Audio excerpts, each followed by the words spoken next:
Si callas, callarás con amor. Si gritas, gritarás con amor. Si corriges, corregirás con amor. Si perdonas, perdonarás con amor. Si tienes el amor arraigado en ti, ninguna otra cosa, sino amor, serán tus frutos.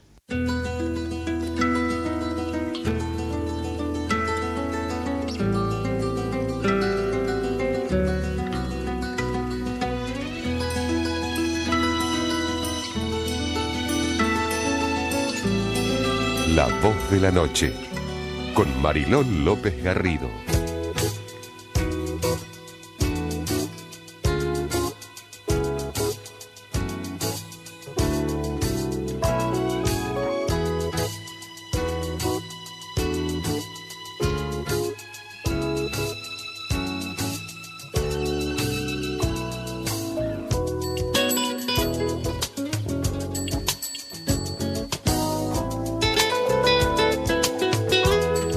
En el silencio de tu alma se esconden los más bellos secretos de tu corazón. El silencio no es la ausencia de sonido, es un estado tranquilo en el que puedes oír lo que se mueve en tu interior con mayor claridad. El silencio se descubre a través de las maravillas de las conversaciones donde las palabras son incapaces de pronunciar aquello que pronuncia el propio silencio. En el trabajo callado y tranquilo los dones de las personas se hacen visibles. La palabra, cuando es clara y sincera, nos acerca a los demás, nos ayuda a darnos a conocer, nos muestra lo que los demás piensan y viven. El silencio es el mayor grado de comunicación que podemos conseguir como seres humanos y entre los seres humanos. Ábreme el cofre sagrado de tu silencio. Comparte conmigo desde lo que eres, desde lo que vives, desde lo que lloras y desde donde te alegras, pero sin palabras. Entraré de puntillas sin hacer ruido para no romper la hermosura que ofreces a través de tu silencio. El silencio es el mayor grado de la comunicación. Buenas noches, ¿qué tal?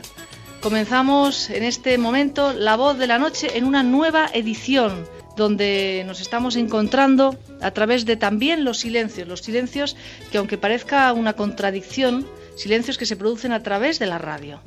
Esos momentos donde la palabra no puede alcanzar lo que alcanza una sensación a través de la musicalidad o a través de esos segundos donde no hay nada.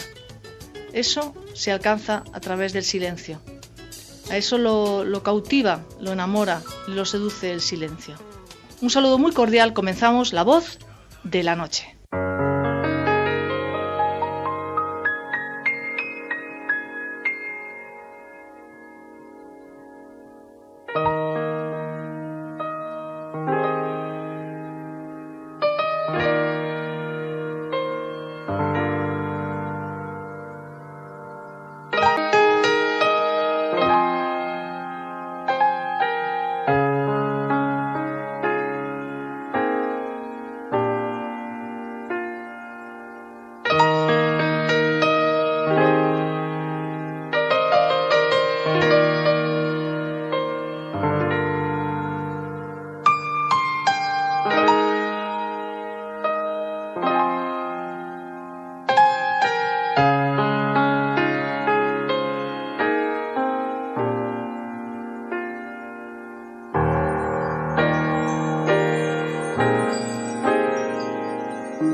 Que me palpen de armas, dijo el poeta, y el poeta se llamaba Óscar Martínez, un poeta argentino que ha escrito lo siguiente y que me gustaría que fuese la introducción esta noche de nuestro programa, en este 17 de mayo. Que me palpen de armas. Creo en el amor como la experiencia más maravillosa de la existencia y como generador de toda clase de alegrías. Y en el amor correspondido como la felicidad misma. Pero no fui educado para él ni para la felicidad ni para el placer. Porque fui advertido malamente contra la entrega y el gozoso abandono que supone.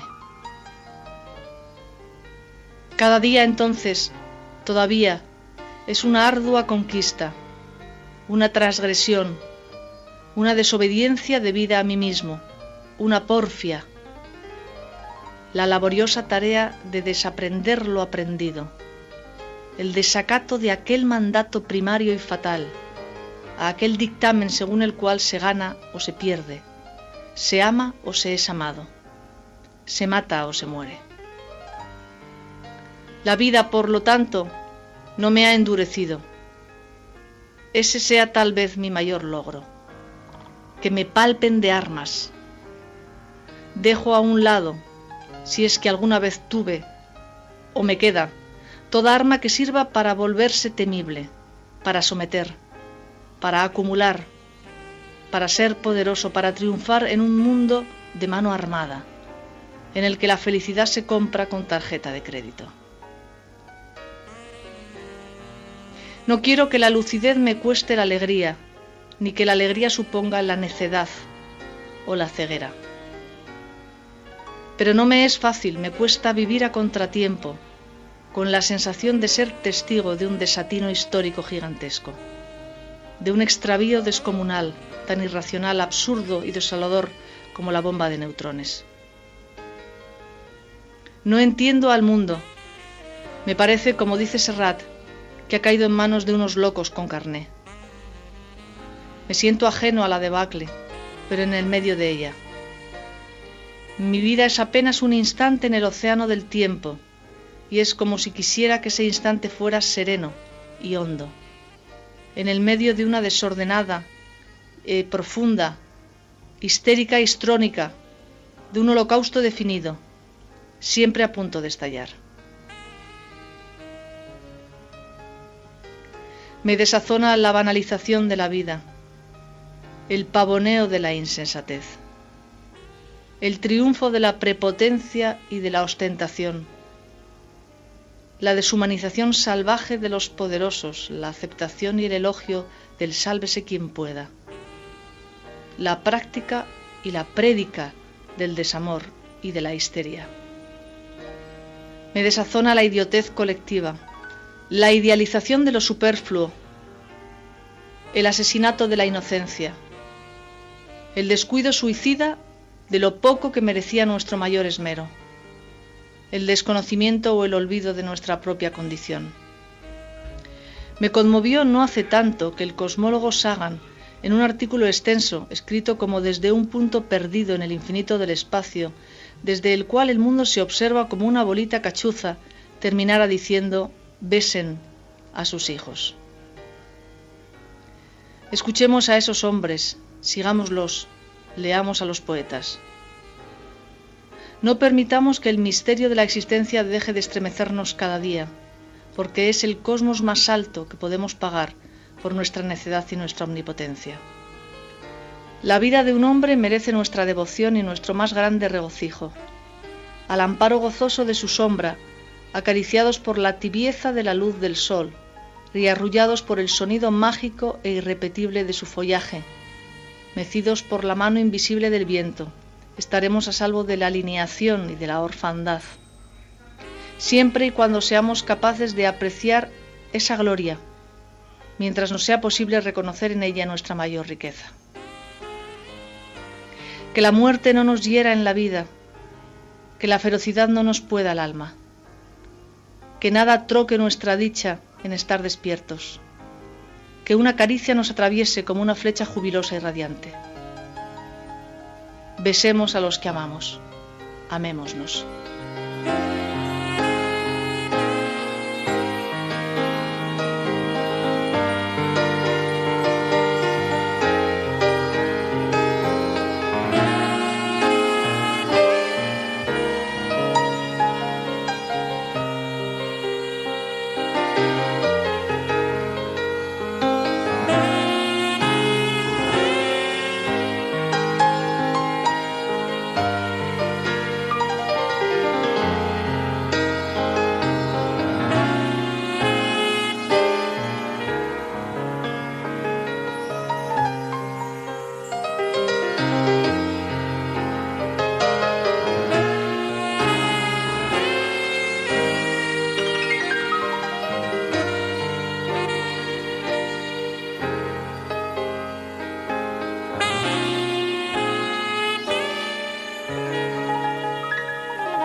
Si los niños conviven con el elogio, aprenden a apreciarlo.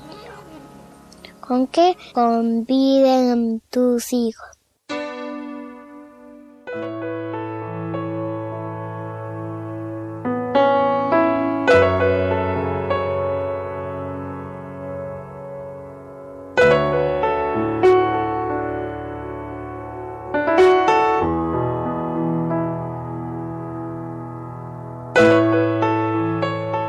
Tenemos la creencia tantas veces que el ser sensibles es negativo, que el ser sensibles nos perjudica, que el ser excesivamente sensibles nos hace excesivamente vulnerables. Parte de razón tienen todas estas expresiones, porque cuando una persona es sensible, es más sensible, es infinitamente sensible, es una persona que es capaz de sentir y de percibir mucho más todo lo que le rodea. De modo que inevitablemente es más dañada por lo que le rodea. Pero también se puede utilizar la sensibilidad de un modo positivo, como la afirmación de esta semana: mi sensibilidad me asegura a la vida. Mi sensibilidad me asegura a la vida. ¿Qué quiere decir? Quiere decir que con mi sensibilidad soy capaz de percibir más internamente y más extensamente la vida. Estoy más cerca de todo lo que pasa a mi alrededor. Respiro cada acontecimiento, cada ser, cada persona, cada acto. Y lo respiro con un gesto de protección que es necesario. Uno no debe ir a la guerra sin protección, pero también con esa alerta para que todo lo que haya de ser percibido se perciba. Nuestra afirmación para trabajar durante toda esta semana hasta el próximo sábado día 24, trabajaremos con nuestro cuaderno del crecimiento personal. Mi sensibilidad me asegura a la vida. Mi sensibilidad me asegura a la vida.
Y vamos con los minutos que dedicamos cada semana a nuestro ABC de la iluminación, al diccionario del crecimiento personal. Esta noche desarrollaremos la última palabra, el último término con la letra A, porque a partir ya de la próxima semana empezamos con la B. Adultos. Todos los niños son inteligentes, mucho más inteligentes que los llamados adultos. Los adultos son solo llamados. Es muy raro encontrarse con una persona que sea realmente un adulto. La principal característica de una persona verdaderamente adulta es que mantiene viva la inocencia y conserva la mirada asombrada y el corazón inquisitivo de un niño. La pureza y la claridad del niño siguen intactas en él. Ha logrado derrotar a la sociedad. No ha permitido que nadie destruya su inteligencia.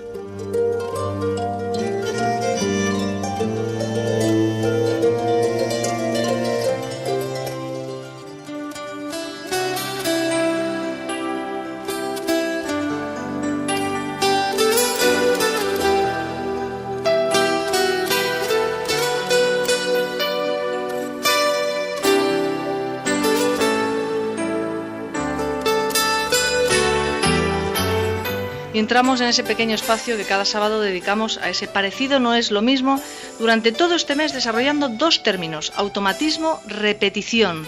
Inés Olivero, buenas noches. Buenas noches, ¿qué tal? ¿Cómo estás? Todo bien, todo bien. ¿Qué nos cuentas, Inés? Bueno, consideremos sobre lo que venimos charlando los beneficios de la repetición. Como instrumento del aprendizaje y ejercitación de la memoria, la repetición es la, herramienta más convincente.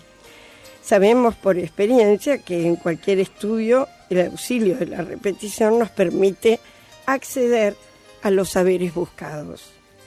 No obstante, vale la pena recordar que esta repetición, si no se hace con toda la atención consciente, no alcanza el objetivo previsto. Incurrimos además en automatismos cuando se nos escapa el sentido de lo que estamos procesando, cuando nuestra vida cotidiana se hace sosa, insulsa y sin poner ninguna pasión en lo que hacemos. Y al hacerlo de este modo, si llegáramos a ser interrogados sobre nuestra finalidad o sobre la finalidad de lo que estamos haciendo, seguramente vamos a quedar descolocados y no vamos a poder dar una síntesis, porque no hay una atención consciente que lleve adelante el sentido de nuestra tarea.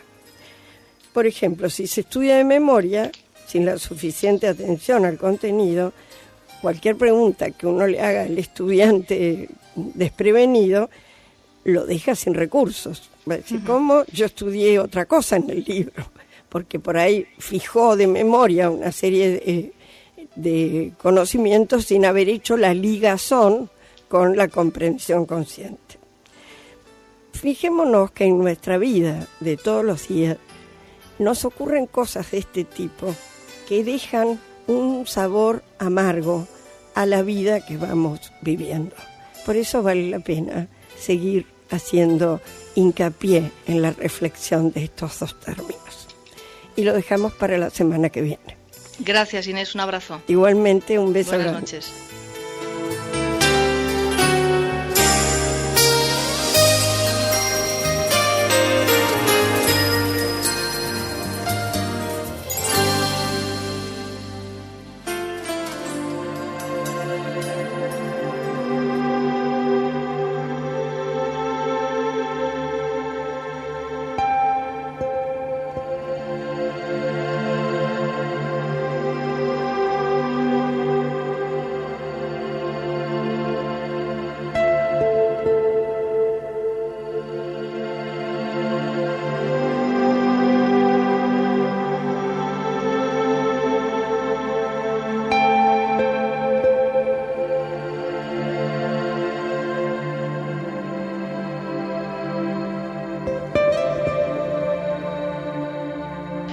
¿Estás cumpliendo el propósito del mes?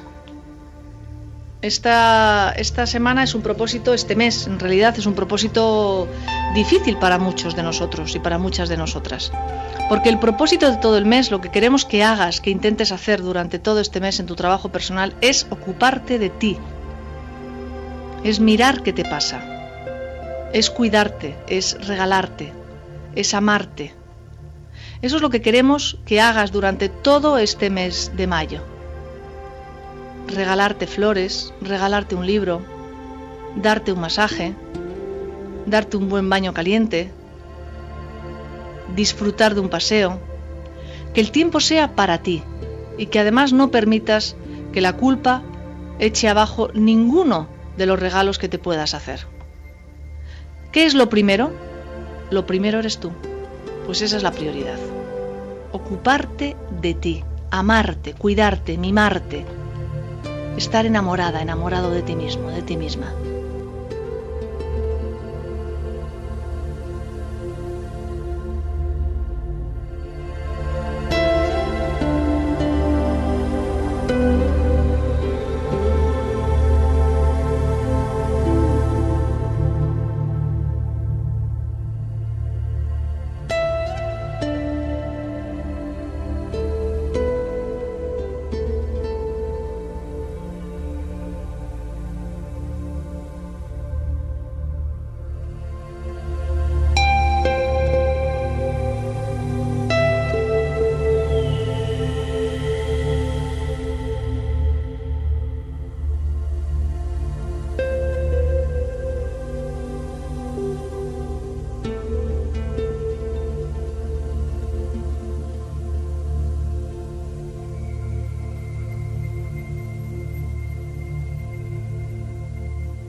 Gracias por escuchar La Voz de la Noche.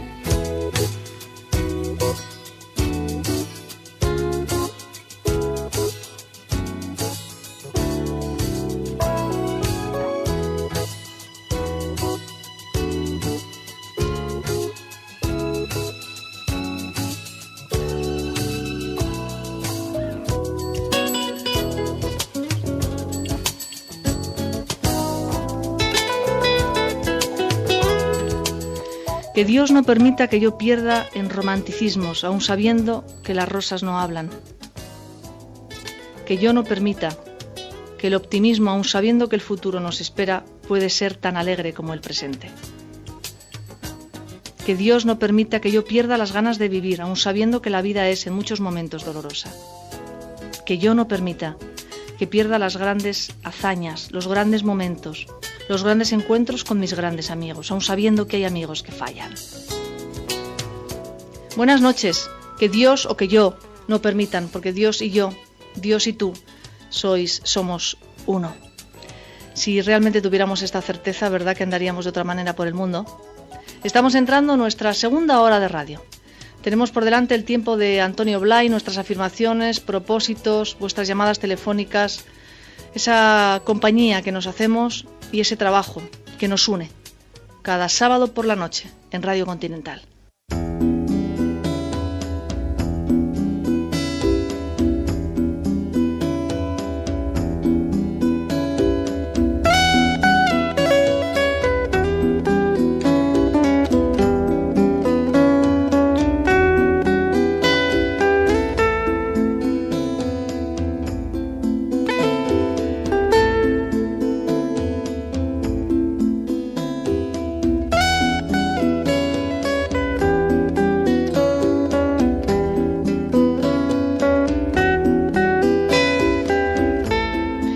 Como hacemos cada mes, en este caso estamos variando el día. En esta nueva temporada hemos dado un paso hacia adelante y lo estamos emitiendo el tercer, no el segundo, el tercer sábado de cada mes. Nuestro tiempo dedicado a Antonio Blay, con nuestra querida Gladys Améndola. Gladys, buenas noches. Buenas noches, Mariló. ¿Cómo estás, cariño? Muy bien, una alegría cada vez que estamos aquí. Muchísimas gracias. ¿Sabes que el otro día, Gladys, estuve escuchando programas antiguos nuestros y estuve escuchando cuando comenzamos, cuando recién nos conocíamos, y te advierto que no éramos muy distintas ahora después de un par de añitos? Ah, pero qué bueno, qué bueno. Estamos siendo y dejando que suceda. Sí. Era como si ya nos conociéramos cuando empezamos. Qué bueno. Bueno, Gladys, vamos a hablar de la reeducación de la mente con Antonio Blay. Del personaje, es uno de los puntos que Blay toca. ¿Qué nos puedes decir? La idea predeterminada que no dice que lo que somos es lo que somos. Yo soy energía y potencia, pero yo no soy lo que creo que tengo. Yo soy energía, yo soy amor, yo soy inteligencia. Eso es lo que soy, no lo que tengo. Eso no es lo que soy. Y eso es lo que dice Blay. Yo no soy ninguna idea. Las ideas son las que predeterminan todas mis emociones, toda la vida que creo vivir, y en realidad soy vivida por mis emociones. Entonces, de lo que trata Blay ahora es, vamos a reeducar la mente, vamos a tratarla con amor, como si tratáramos a un niño, y desde ahí observarla, mirarla, y solitas nos vamos a dar, solitos, como decís vos, refiriéndose a él y a ella, que escucha, solitos nos vamos a encontrar viendo la falsedad de esa idea del personaje que he formado. Y a partir de esa reeducación de la mente, aprenderé a encontrar la verdadera identidad, ese yo superior, ese es el ser que habita en nosotros y que estamos olvidándonos de que ese es el primer actor de nuestra vida, más que actor, el primer acto natural, verdadero de nuestra vida. Vamos a escuchar a Blay. Las ideas son las que predeterminan, preconfiguran mi modo de sentirme yo y mi modo de funcionar ante las situaciones. Y como ahora pues las ideas que tengo son las que he ido aceptando por las buenas, de que yo valgo por un lado, que no valgo por el otro, de que soy capaz, de que no soy capaz, de que no merezco, de que no puedo. Entonces todas esas ideas que están metidas dentro, que son las que están configurando y presionando al personaje, pues son ideas totalmente erróneas. Todas las ideas que tengo de mí básicamente son erróneas. Empezando por la idea de que yo soy Antonio Blay, que es un niño o un señor o... Todas las definiciones que doy de mí son falsas porque yo no soy ni Antonio Blay, ni ningún señor, ni ninguna persona, ni listo, ni tonto, ni alto, ni bajo. Yo soy yo en el sentido profundo, yo en el sentido de un poco luminoso, fantástico, de luz, de felicidad y de poder o de realidad. Yo soy eso, y eso es la constante de mi vida. Eso es la identidad, lo que es idéntico siempre. Todo lo demás, absolutamente todo lo demás cambia. Cambia mi cuerpo constantemente, cambia mi afectividad, cambian mis ideas, cambian mis experiencias, cambia todo. Y al final dejaré todo eso, el cuerpo, la mente, la afectividad, pero lo que no puedo dejar es lo que soy. Es esa identidad. Esa identidad la soy, no la tengo, no la he adquirido, la soy, es ser. Y por eso no se puede ni incrementar, ni disminuir, ni se puede perder, la soy. Y se trata de que yo llegue a descubrir eso que soy, y se trata de que mi mente llegue a comprender que soy eso y no todo lo otro que he ido diciendo que soy.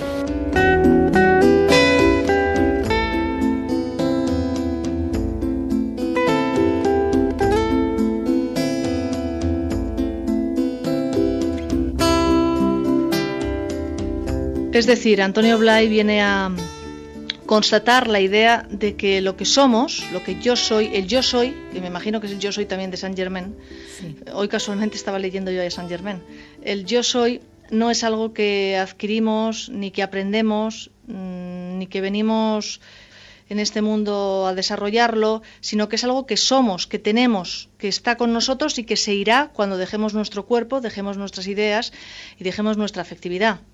Exacto, podríamos decir, haciendo una síntesis en una frase, podría ser: yo soy es el nombre de todo ser humano.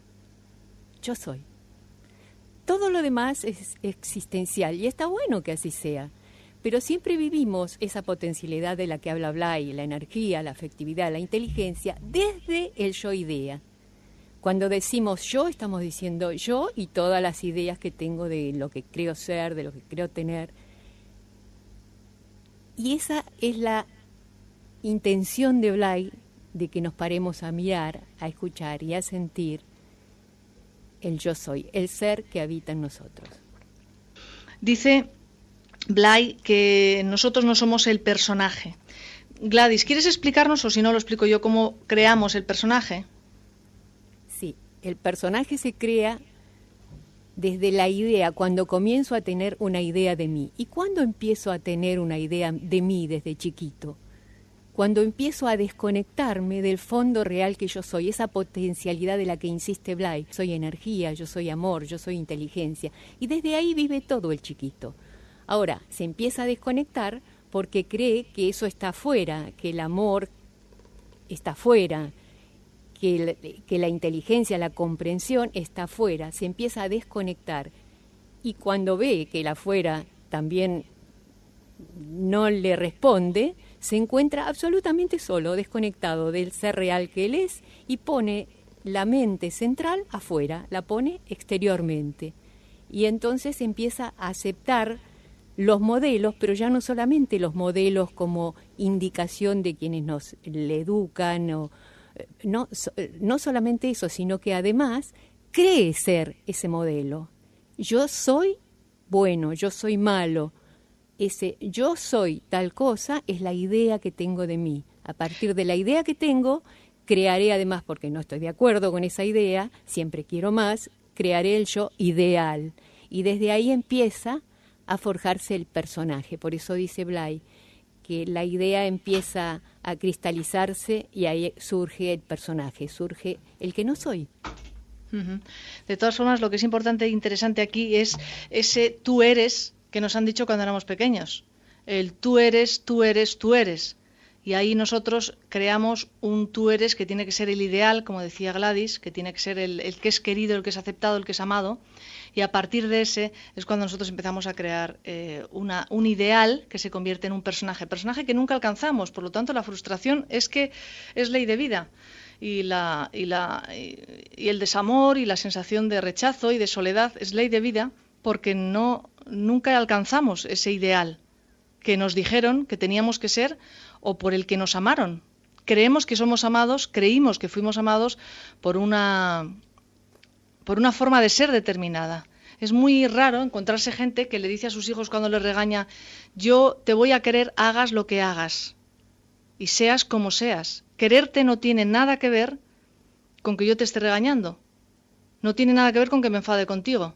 Quererte siempre te voy a querer.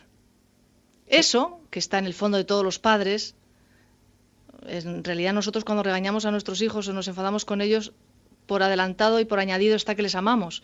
Pero esa expresión verbalizada es muy importante. Exactamente. Y además, insiste Blay en este punto del que vos hablás, cuando dice, el niño hace, por ejemplo, unos actos torpes. ¿Y qué se le dice? Tú eres torpe. Claro, sí, sí. Esa es una marca, es un sello.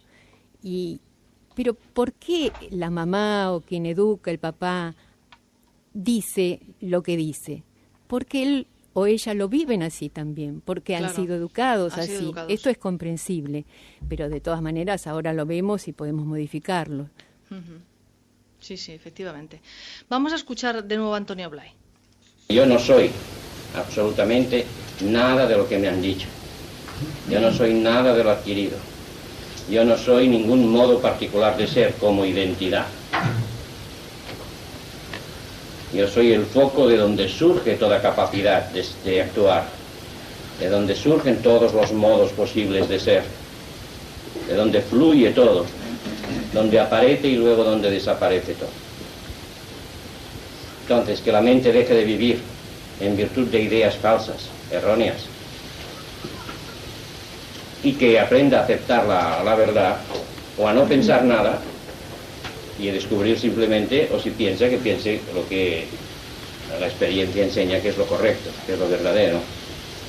Y este es un gran trabajo, una gran labor, porque mi mente tiene recovecos muy profundos, está llena pues de ideas, de creencias, de órdenes recibidas, de prohibiciones recibidas, de consignas recibidas, y toda la vida es como una especie de canal que está fluyendo, pero con los límites que le imponen las ideas. Si así, yo nunca podré cambiar en mi modo de sentir y de funcionar si no consigo cambiar las ideas profundas aceptadas que hay en mí. Ya que yo puedo ver conscientemente, por ejemplo, todo esto que ahora estamos explicando y oyendo, y eso no me cambia. Suponiendo que lo acepte y que lo vea claro, que curiosamente no me cambia.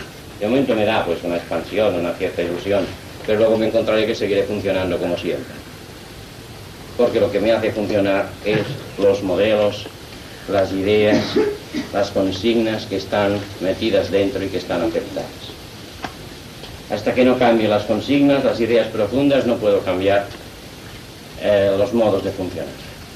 Cuando cambie las ideas profundas, cambiarán mis modos de funcionar sin mayor esfuerzo. Esos son estos condicionamientos profundos que se han adquirido. El hombre es un ser de ideas cristalizadas, tal como funciona.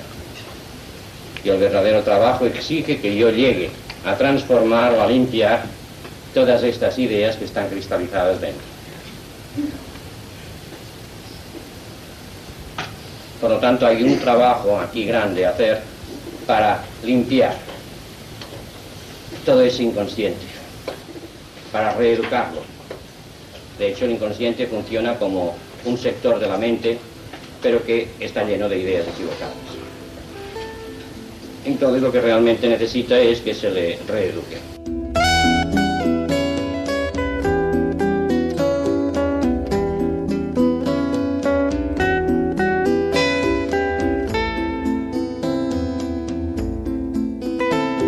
Así que repetimos el concepto con el que comenzamos, la reeducación de la mente. Yo no soy absolutamente nada de lo que me han dicho que soy. Yo soy amor, soy gozo, no un yo que siente amor, no un yo que siente gozo. Dice Blay que no produce cambio el que lo sepamos, ni siquiera el que nos demos cuenta, que lo que realmente produce cambio es cambiar las ideas profundas que hay en mí, porque somos seres, y es verdad, de ideas cristalizadas, y es verdad.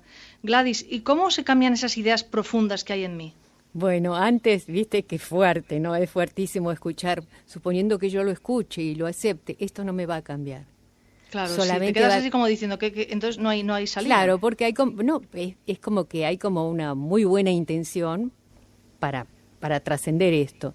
Pero mientras yo no esté, esto es la reeducación de la mente, empezar a vivir, pero fíjate que es más que seguir pensando, es seguir viviendo lo que soy, esa identidad de la que habla Blay. Entonces él habla de las potencialidades. Mientras yo no esté mirando que estas ideas están ahí, y yo no soy ninguna idea, ¿cómo registro que no soy ninguna idea, siendo lo que soy? Entonces ejercito la potencialidad que soy, la energía que soy, la fuerza vital que soy, el amor que soy, no el amor que me dan, que está muy bueno, pero ejercito activamente el amor que soy, ejercitándolo, sintiéndolo. Lo mismo ejercito la intención profunda de ver. Miro para ver, dice Blay siempre, nada más que eso, no para juzgar, miro para ver. Y desde ahí ejercito el ser que soy. Cuando te decía antes esto de que yo soy, sería el nombre de todo ser humano, es esto, la potencialidad fuerte. Y él, en algunas otras oportunidades hablamos de actualizar las potencialidades que somos. ¿Y qué sería actualizar? Ejercitar el amor, pero no cuando sucede algo afuera, ejercitarlo constantemente. Así como respiramos, que se torne, se transforme. Pero ¿cuál es el trabajo a realizar exactamente, prácticamente, Gladys? En este momento podría ser esta mirada atenta a lo que está sucediendo, pero además hay ejercicios muy claros, muy simples, como dice Blay, sería ir al inconsciente.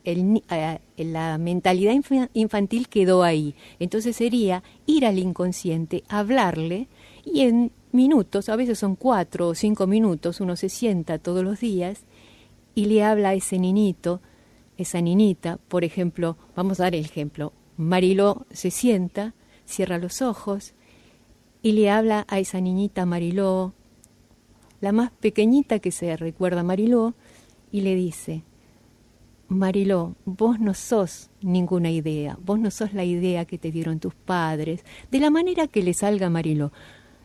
Lo que surja ahí, no sos ninguna idea, vos sos energía y siente, Mariló, la energía. Vos sos amor y siente el amor. Al principio que el amor, uno dice, ¿de dónde lo saco? Bueno, a veces una muletilla puede ser un ser querido, alguien que le incide para que surja el amor. Entonces uno recuerda a un ser querido, y cuando le dice vos sos amor, al principio recuerda, después lo suelta y solamente siente el amor. Y vos sos inteligencia en el sentido de miro para ver, ese asombro, esos ojos grandes que uno pone cuando quiere mirar nada más. Y ejercita eso, y le dice, la única manera que el inconsciente, el niñito, acepte y entienda, es además haciéndoselo sentir. Entonces le dice, vos no sos eso, vos sos energía, sos amor, sos inteligencia. Y desde ahí viví, Mariló. Y entonces después siguen los ejercicios, que otros días podemos hacerlos, y siguen los ejercicios, y además, inmediatamente de eso, la niña, Mariló, está en un momento dado, lo que surja, puede ser una fantasía como puede ser realidad, surge en un momento de su vida, de chiquita, y esta vez lo que surge lo vive desde ahí, porque recordemos que había dicho antes, se empieza a desconectar del fondo real. Uh-huh. Entonces vuelve a casa. Muy bien, volvemos a escuchar a Antonio Blay. Otra faceta del trabajo es conseguir reunificarme con lo profundo, volver a esa profundidad de donde está emergiendo todo y de la que me separé en la infancia cuando me instalé en la zona externa de la mente. ¿Y cómo se consigue eso? Por un lado se consigue viviendo a fondo mi potencial positivo. Cuando yo me obligo a vivir mi energía, mi inteligencia y mi afectividad más y más, estoy permitiendo que yo me haga consciente de la fuente de donde está saliendo todo eso. Me está acercando al fondo. O sea que una vida vivida plenamente hace que yo me vaya descubriendo como algo cada vez más profundo, como visión más profunda, como un sentir más profundo, como una potencia, una energía mucho más profunda, por el simple hecho de que yo voy movilizando.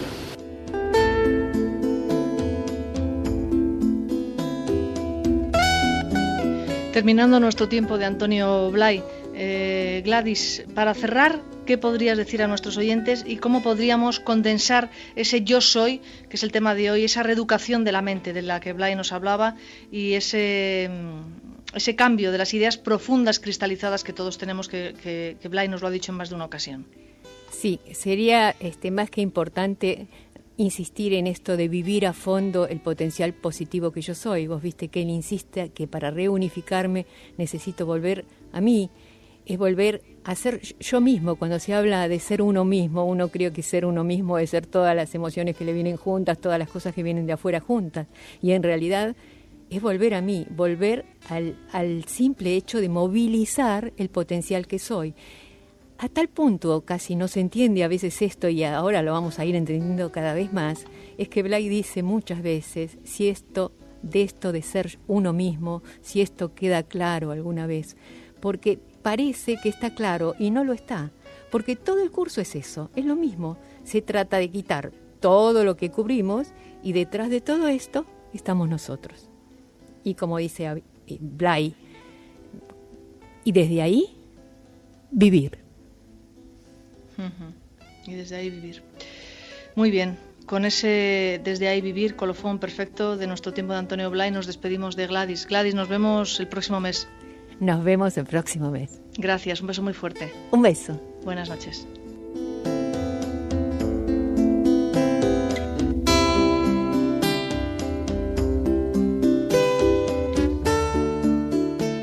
Tenemos aquí en el estudio a Gladys, vamos a repetir nuestro mantra con ella esta noche. Y tú desde donde te encuentres, a la hora que estés escuchando este segmento del programa, en voz alta, porque tiene mucho más poder, porque tiene mucho más sentido, porque cobra resonancia, porque se convierte en un mandato para la paz, para la sanación, para el equilibrio, para la igualdad. Nuestro mantra al universo.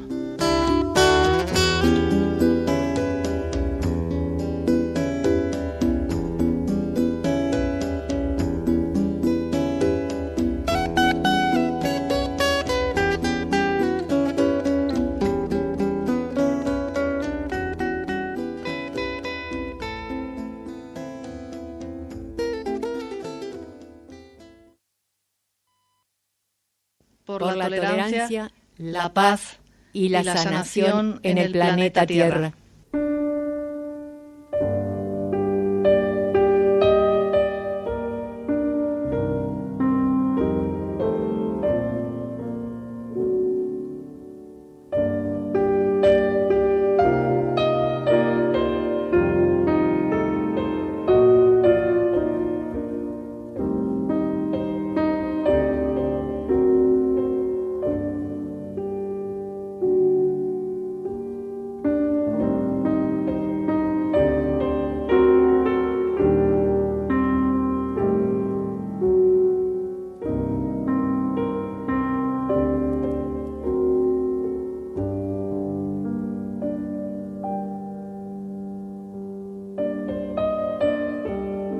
Bhavana, en la filosofía yógica, es el nombre que recibe la comprensión de la unidad que subyace en todo cuanto acontece en el universo. Como cada mañana, Lola, el me siento a meditar. Hoy he amanecido con un conflicto cotidiano, la infravaloración. Tengo la autoestima por los suelos. Otros días también la tengo, pero es que hoy además me doy cuenta. Me doy cuenta que aunque aparente otra cosa por mi educación, aprendizaje y estrategias, en el fondo no me siento valorada, porque yo misma no reconozco mi propio valor, no me he permitido ejercer mi propio poder personal. Cuánto trabajo por delante, se me hace un mundo, me dan ganas de tirar la toalla. ¿Meditar? ¿Para qué? Si tengo un agujero en el plexo solar, que es un agujero negro, que se lo chupa todo, todos los esfuerzos, las intenciones, las meditaciones y las decisiones parecen siempre acabar cayendo en el saco roto del agujero negro de mi plexo solar. Pero oigo, los seres superiores como los inferiores participamos todos de la misma vida, formando en el espacio infinito un solo cuerpo cósmico. Desde luego, yo me siento claramente entre los inferiores, pero esto algo alivia. Si todos participamos de la misma vida y formamos el mismo cuerpo, empiezo a sentirme importante y necesaria. Escucho. Superior e inferior son aspectos de una dualidad que solo tiene sentido en un mundo relativo. Para ser un superior tiene que haber un inferior en el que referenciarse. El superior sin el inferior no es nada, y a la inversa. Sin embargo, más allá de ese mundo relativo, expresión de las dualidades, existe una realidad infinita en la que cada pieza del engranaje es fundamental para la formación de ese cuerpo cósmico. Me doy cuenta que en el mundo del espíritu, cada uno de nosotros somos protagonistas, no hay actores secundarios. Tengo que valorar mi presencia y aceptar mi responsabilidad en ese cuerpo cósmico. ¿Y ahora qué hago con toda esa responsabilidad? ¿Vuelvo a caer en el vacío? ¿Seré capaz de estar a la altura de las circunstancias? No me estaré creyendo que soy algo que no soy. Oigo. Ni hago nada, ni hago hacer nada. Todo se produce porque esa es tu voluntad. Más allá de tus deseos, de tus complejos y de tus miedos, el espíritu que te anima desde el interior va dando forma a la pieza que tú debes ser en el engranaje. Solo es cuestión de tiempo y energía. Cuanto más te empeñes en ir contracorriente, más energía y tiempo empleas en llegar al mismo sitio. No me queda otra. Creo que la rendición es la vía. Estoy llena de valor porque el espíritu me guía. Cuanto más me aparto de mi yo, de mi ego, con sus deseos, neurosis, con todo aquello con lo que me he identificado, y abro espacio dentro de mí para que se exprese el espíritu, más auténtica me vuelvo. El diamante en bruto que soy solo se pule cuando me aparto de mis identificaciones y le doy espacio al ser. Gracias, Debbie, por compartir tu visión. Gracias, hermana, amiga. Ojalá que el perfume de las flores que crías en tu jardín lo disfrutes antes de compartirlo. Buenas noches.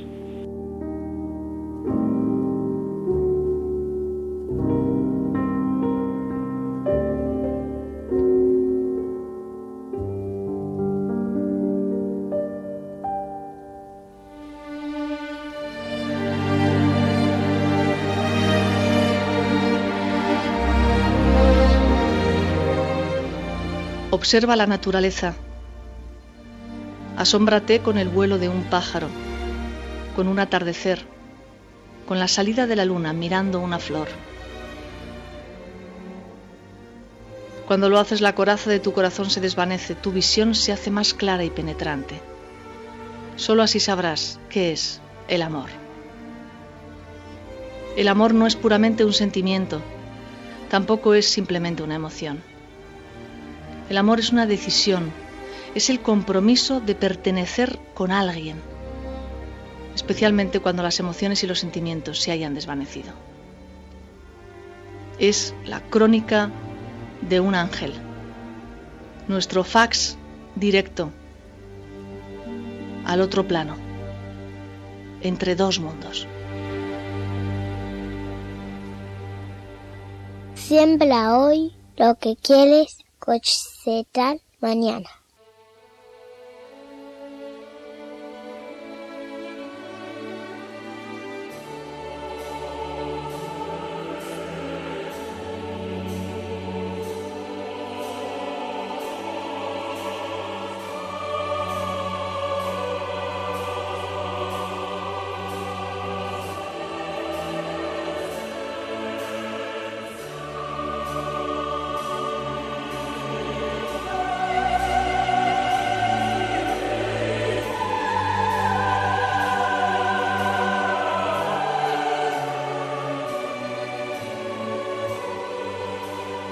Entramos en ese espacio que dedicamos el tercer sábado de cada mes al curso Evolución Consciente, que está impartiendo para los oyentes de Continental, para toda Argentina y todas las personas que nos escuchan a través de Internet en otros países, nuestra querida compañera y amiga de hace muchos años, Paloma Cavadas. Paloma, buenas noches. Hola Mariló, buenas noches. Buenas noches. Paloma, que se encuentra en los estudios de la cadena SER. Esta noche avanzamos en un tema muy delicado. Para muchas personas es un tema intocable, tabú. Para otras es un tema apasionante porque no sabemos nada de él. Para otras es el final, definitivamente el final y el vacío de la vida. La muerte, un umbral evolutivo, así es como la define Paloma Cavadas. La muerte no existe, dice, solo existe la vida. Educar en la trascendencia y desarrollar la sensibilidad cura definitivamente el miedo a morir. La muerte lúcida es la máxima comprensión de la vida. El mes pasado, Paloma, nos hablabas de la muerte lúcida y yo te interrumpía y te decía, pero hablas con mucha certeza, hablas con mucha seguridad.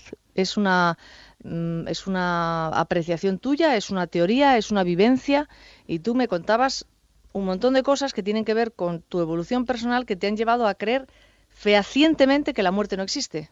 Sí, a creer y a experimentar. O sea, una de las principales pruebas que yo he tenido ha sido a través de las salidas del cuerpo, porque efectivamente cuando tú tienes una experiencia lúcida fuera de tu cuerpo, lo que te queda clarísimo es que, bueno, pues que tú estás ahí, que el cuerpo está en la cama con apariencia de estar dormido y que efectivamente la vida continúa y que un día, pues el hecho de morirse, pues será algo así, solamente que ya no vuelves a reinsertarte en ese cuerpo.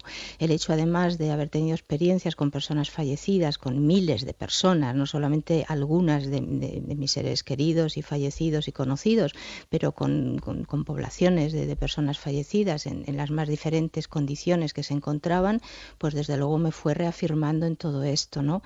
Entonces, todo ello fue lo que dio origen a mi trabajo, a mi primer libro, La muerte lúcida, y a una gran parte de lo que es la esencia de este programa educativo Evolución Consciente, es decir, la posibilidad de que la persona, a través de un conocimiento de sí misma, de una valoración mayor de la vida, de la pérdida de sus miedos, del sufrimiento, pues con todo eso va ganando más peso en lo que es estar vivo y en lo que es conocerse y desarrollar su sentido de la trascendencia, porque fíjate que el hecho de tenerle miedo a la muerte, al final la muerte es como una especie de cajón desastre donde vamos como acumulando todo aquello que no resolvemos en la vida porque no queremos, porque no lo encaramos, porque nos asusta y porque lo vamos dejando ahí, ¿no? Y entonces, bueno, pues ahí en la muerte se aglutinan pues toda una serie de otros miedos que la vida es la oportunidad, el estar vivo, la oportunidad que nos da es de ir resolviendo eso. O sea, el hecho de por ejemplo, perderle el miedo a lo desconocido, porque me atrevo con los cambios de las cosas, ¿no? Me atrevo a hacer cambios en mi vida. Piensa que el miedo a los cambios, que es el miedo a lo desconocido, es un miedo básico en el 99% de las personas. Hay personas que no cambian de profesión en su vida, pero no porque les encante su profesión, sino por el miedo a que si no hago esto, ¿qué voy a hacer, no? No cambian de barrio, no cambian de país, no cambian ni siquiera de peinado muchas veces, ¿no? Entonces, Entonces, el miedo a los cambios, el miedo a los finales de las cosas. Hay personas que viven con terror a que algo se acabe, cuando realmente la vida es un cambio constante, una renovación permanente, desde las células de nuestro propio cuerpo y todos nuestros procesos bioquímicos, desde la naturaleza misma, el otoño y después el invierno y luego la primavera. O sea, todo en nuestro entorno nos está hablando de transformaciones, de cambios, de que las cosas se acaban, pero otras surgen, ¿no? Que el final de las cosas no es sino el inicio de otro recomenzar. Bueno, pues todo esto va haciendo que efectivamente, como no, luego no le vas a tener miedo a la muerte, que es como lo que está ahí cantado desde el día que naces, ¿no? O sea, desde el día que naces hay una evidencia y una gran verdad. La única tal vez que es verdad es que, bueno, un día este cuerpo va a agotar su existencia y su vitalidad, ¿no? Entonces, toda la serie de apegos con las que nos vamos rodeando en la vida para darnos esa falsa sensación de seguridad, de pertenencia, de tener algo, de ser algo, eso también dificulta mucho después el desprendimiento, la soltura, el tema del miedo a la soledad. Muchas veces el miedo a la soledad se confunde con el miedo a la muerte. ¿Cuántas personas yo he tenido en consulta que cuando pues, venían, por ejemplo, pues, porque había fallecido un ser querido, ¿no? Y preguntando y tal, ¿pero tú cómo te lo imaginas? ¿Cómo piensas que puede estar ahora? Ay, no sé, pienso que puede estar tan solo, ¿no? O sea, que muchas veces la soledad se relaciona con la muerte, estar solo, el vacío existencial, la nada, el que no haya nada, el que esté todo eso vacío y sin referentes. O sea que el miedo a la muerte en sí misma, yo digo que es una gran maestra, porque cuando nos atrevemos a hablar de ella, a desmenuzarla, cuando efectivamente compartimos lo que realmente pensamos acerca de la muerte, en sí misma se desdramatiza. Yo eso lo he hecho muchas veces, ¿no? De abrir el debate, decir, pero a ver, ¿pero tú qué piensas realmente? Dime la verdad, o sea, con el corazón abierto. ¿Tú qué crees que hay después? ¿Tú qué piensas, no? Y es impresionante lo que las personas muchas veces empiezan a decirte, que no se lo habían ni planteado, porque no es un proceso racional, ¿no? Sino que se dejan fluir, y el hecho de compartirlo, de dialogarlo, de abrirle la puerta, que deje de ser un tabú, como tú decías en la presentación, ¿no? Ya el tabú, de esto no se habla, ¿no? Eso ya genera miedo. O sea, todo aquello de lo que no puedes hablar, que está oculto, que te lo han prohibido, que te lo han cerrado, ya en sí mismo es temeroso, ¿no? Entonces, en este concepto de querer, de morir o de entender qué es la muerte, como digo, ya hay un trabajo previo a ir haciendo con los miedos, que ya hablamos el mes pasado de esto, ¿no? Si nosotros nos vamos traspasando la naturaleza de nuestros miedos, el miedo a la muerte en sí mismo se va diluyendo. Y si el miedo a la muerte lo entendemos como un paso, como un renacer, como un terminar un capítulo, como cuando nos vamos a vivir al extranjero, ¿no? Las personas que hemos viajado mucho, pues es un poco esto, ¿no? Te vas y se abre otra opción en otro país, con otras gentes, con otras posibilidades, con otra expresión de ti misma, ¿no? O sea, empezar a desdramatizar todo ese tema, empezar a por lo menos admitir que la vida continúa, que solo hay vida en el universo, hasta donde vemos, porque fíjate que muchas personas te dicen, bueno, no hay pruebas de que nadie ha vuelto del otro lado, ¿no? Para decirnos nada. Bueno, esto en sí mismo ya se ha derrumbado, este mito de que nadie ha vuelto, porque las experiencias cercanas a la muerte, que son millones todos los días a lo largo de años, nos están trayendo esa realidad, ¿no? De que efectivamente, bueno, pues hay personas que han estado ahí, que han visto cosas, que han traído datos, algunos datos coinciden con los de otras personas, o sea que hay mucho material que, si verdaderamente la persona se propusiera en esto de querer traspasar y entender qué pasa con la muerte, solo el hecho de querer investigarlo ya nos está trayendo respuestas, porque como digo, la muerte es tremendamente vital. Nunca estamos más vivos que cuando estamos cerca de la muerte.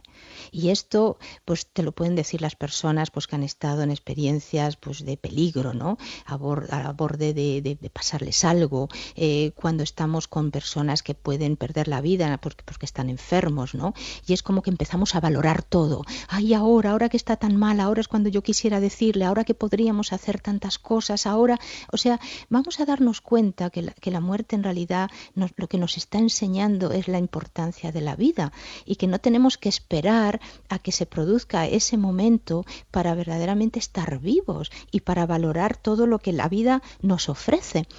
Por eso, la muerte lúcida no es una forma de morirse, sino que es un concepto. Yo lo planteo como un concepto. La muerte lúcida supone que la persona ha vivido con lucidez. Luego está en condiciones de traspasar, ¿no? De dar ese paso con la máxima lucidez. Y vivir con lucidez no es sino conocerse. O sea, una vida lúcida supone que la persona tiene como prioridad el conocimiento de sí mismo, quién soy yo, qué finalidad tiene para mí la vida en la tierra, cómo me puedo conocer mejor. Como decíamos el mes pasado, la persona que conoce sus miedos y que se atreve con su sufrimiento ya se conoce, pero se empieza a conocer de verdad. Pero la persona que además se da cuenta que tiene un montón de talentos y de cualidades, que ya hablaremos de eso en otro de estos temas, pues se da cuenta que esa es la que se conoce también. Me conozco en mis miedos para resolverlos y me conozco en mis talentos y en mis mejores cualidades para apoyarme ahí y ser más feliz, ¿no? Y ser más plena en esta vida. Entonces, vivir con lucidez es esto, un conocimiento mayor de uno mismo, un plantearse el sentido de la trascendencia, quién soy yo y efectivamente habrá algo después, cómo evolucionamos, ¿no? ¿Qué pasa con nosotros después de la muerte? Todo mi trabajo en realidad empezó así, empezó cuando yo me empecé a plantear, ¿y qué habrá del otro lado? Y eso que ese cielo estrellado y maravilloso que vemos en las noches de verano, en la latitud que estés, me da igual. Dices, todo eso que está lleno de vida, o sea, ¿cómo puedo yo saber un poco más de todo esto, ¿no? ¿Quién soy yo ahí también?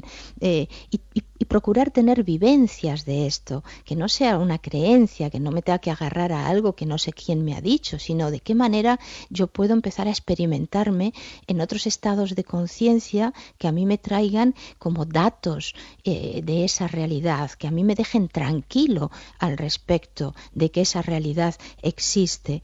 Y todo eso que tiene que ver con la vida lúcida, pues se va consiguiendo también mediante un dominio más consciente de tu campo energético, de tu sensibilidad, de ese algo más que se extiende a partir del borde de la piel y que es lo que te comunica con tu entorno más inmediato y más lejano. O sea, la manera que tenemos de comunicarnos y ampliar y pasar a otros estados de conciencia, que no sea solo el de la vigilia humana, pues es a partir de ese desarrollo y ese trabajo con tu campo energético.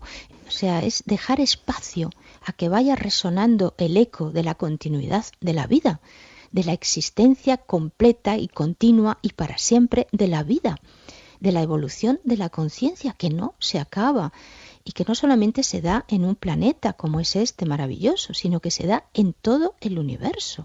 Me imagino que en el espacio después de la muerte no hay ni tiempo. Lo que tiene el pasar del otro lado es que, claro, las características cambian. Nosotros hemos estado durante, pues ponle 80 años, ¿no? Que es el promedio de esperanza de vida. 80 años aclimatados a una realidad, a un cuerpo, a un tránsito de la vida en el tiempo, tal, ¿verdad? Y claro, pasas del otro lado y te das cuenta que ya no hay un cuerpo material, que estás en un cuerpo energético que tiene otras prestaciones y a las que te tienes también que adaptar. Te das cuenta que es un cuerpo que no se desplaza porque no es materia, entonces no se desplaza a modo material caminando, puedes volar con ese cuerpo, te puedes desplazar con el pensamiento, piensas en algo y ya estás en ese algo, en ese lugar, o sea, vuela, como he dicho, no está sujeto a las leyes de la gravedad, es indestructible, es transfigurable, o sea que ya te tienes que adaptar en esa realidad a la idea de que estás ocupando un organismo que es diferente, que tiene otras características, que te das cuenta que no hay tiempo ahí, que lo que hay es una especie especie de presente continuo, y que para que ese presente continuo tenga sentido para ti, tú tienes que estar muy lúcido, porque si no te adormilas y te puedes quedar pues en una especie de coma, el tiempo ese que es un tiempo de máxima utilidad y de máximo desarrollo. O sea que el hecho de mantener ahí la lucidez es también resultado de haber vivido con lucidez, ¿sí? O sea que la importancia de cómo ahí ese presente continuo yo voy a hacer que sea un presente vital y lleno de vida y de riqueza, en la medida que estoy pues con todos mis sentidos, entendidos sentidos ahí como la atención, mi memoria, mi motivación, mis ganas de comunicar, de compartir, de abrirme a lo que hay, ¿sí? Muchas personas después de la muerte se quedan en una especie de ensimismamiento, y es difícil como aproximarte a ellas o ayudarlas, porque no son capaces de salir de su mundo mental, de lo que se llevaron de como recuerdos o apegos. Vamos a ver si nos aclaramos. Estás hablando de personas que han muerto. Sí. Y a las que nosotros queremos ayudar desde este plano físico. Sí, desde este plano físico o desde el otro plano, de gente que ya ha fallecido y que está lúcida y que quiere ayudar a estos que se van incorporando, ¿no?, a esa realidad.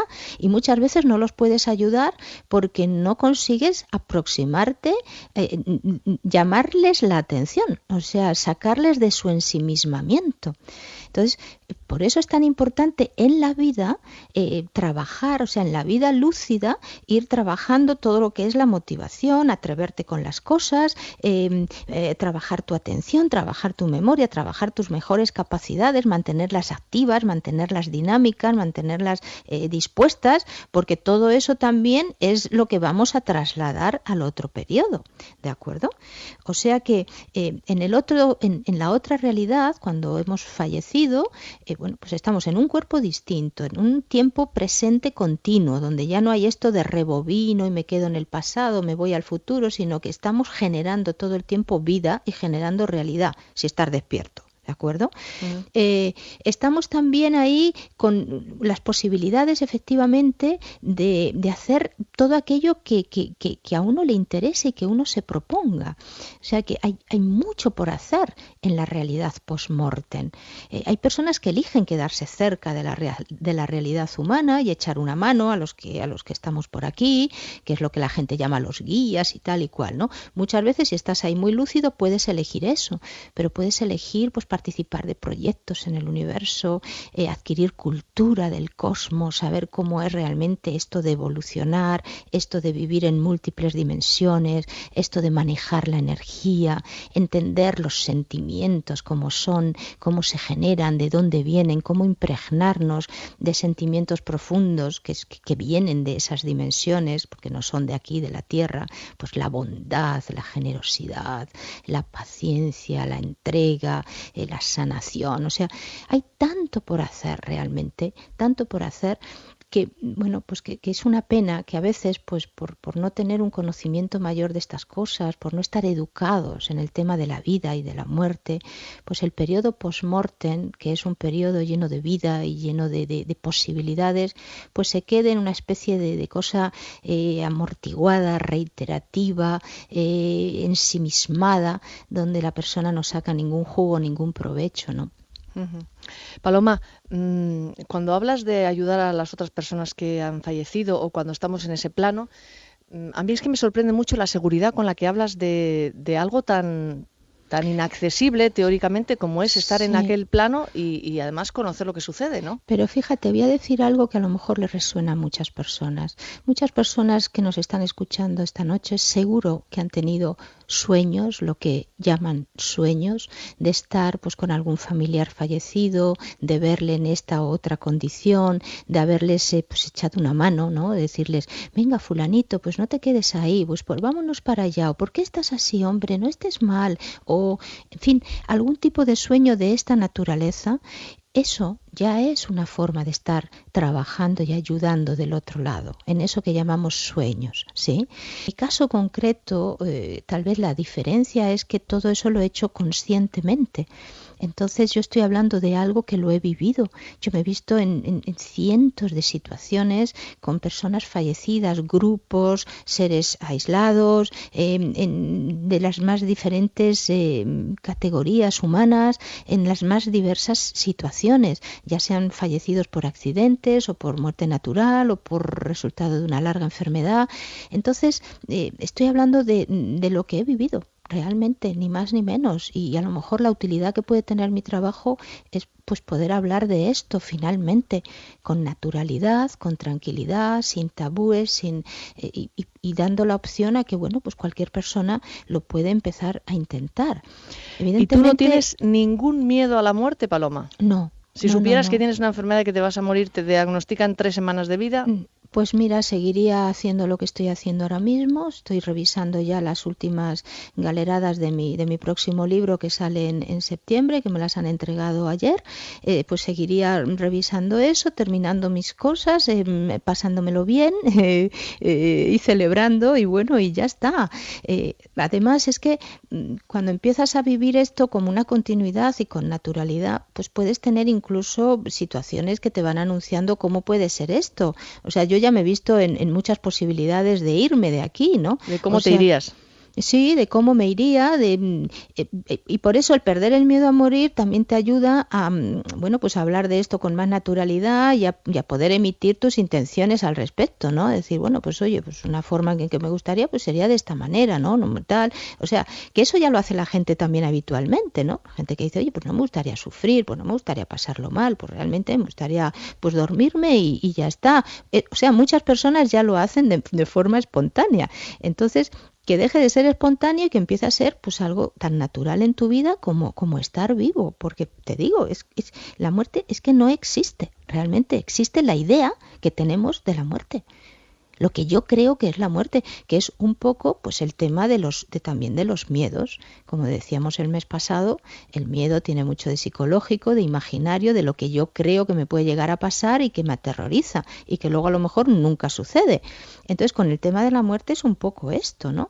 Ese gran tabú, ese gran temor, esa cosa fantasmal que además pues nuestra sociedad también se ayuda a recrear el miedo, ¿no? Porque claro, el miedo vende, como decíamos la vez anterior, el miedo vende, el sufrimiento vende, lo escatológico y lo escabroso vende, mucho más que pues por lo abierto, lo diáfano y lo positivo.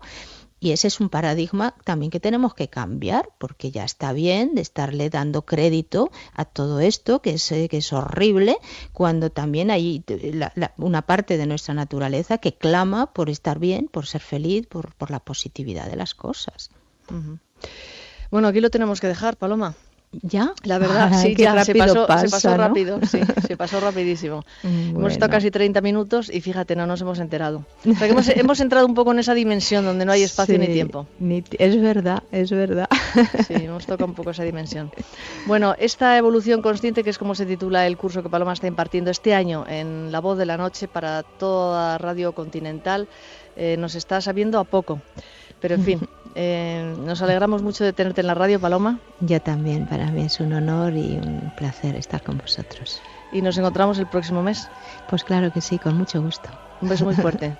Un abrazo, María. Buenas noches. Buenas noches.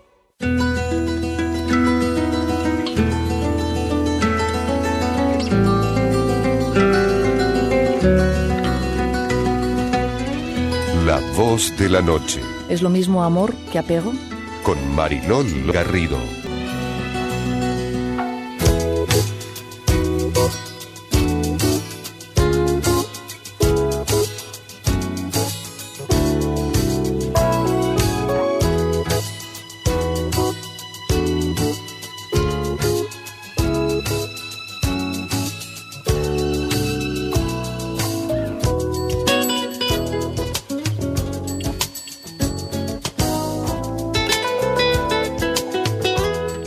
El amor es gratuito, se da sin pedir nada a cambio.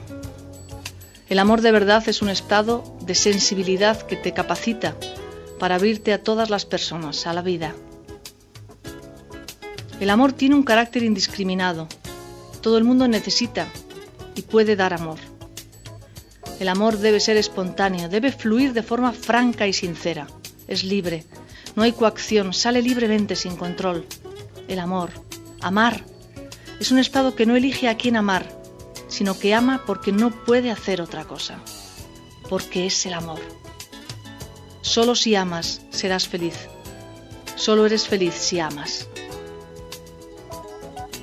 Que Dios te recompense con amor, todo el amor que hayas dado y toda la alegría y paz que hayas sembrado a tu alrededor, en todas partes del mundo. Entrando en nuestra última hora de radio, dentro de nuestro programa La Voz de la Noche. Buenas noches, gracias por estar ahí. Estamos realizando este programa de radio desde la calle Rivadavia, al 835, para ti. Te encuentres donde te encuentres, seas quien seas y hagas lo que seas. Lo más importante de todo es que desees y que quieras. Y a partir de ahí el resto es pura coincidencia.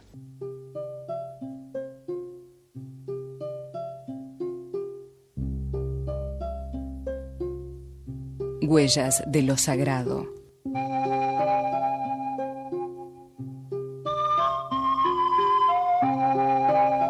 La energía va dejando su huella a lo largo de nuestra vida, como los pasos van marcando nuestro camino en la arena.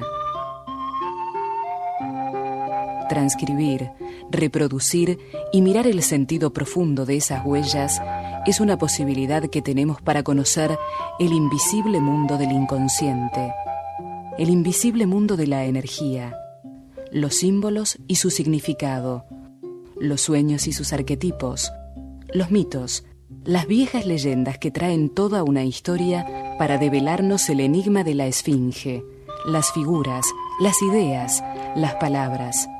Todo lo que sucede en nuestro cotidiano nos da la oportunidad de ver más allá de lo que parece. Huellas de lo sagrado. Es un espacio en el que procuramos poner luz para un conocimiento más profundo de nuestro interior. Huellas de lo sagrado, porque cada momento de nuestra vida tiene un sagrado cometido.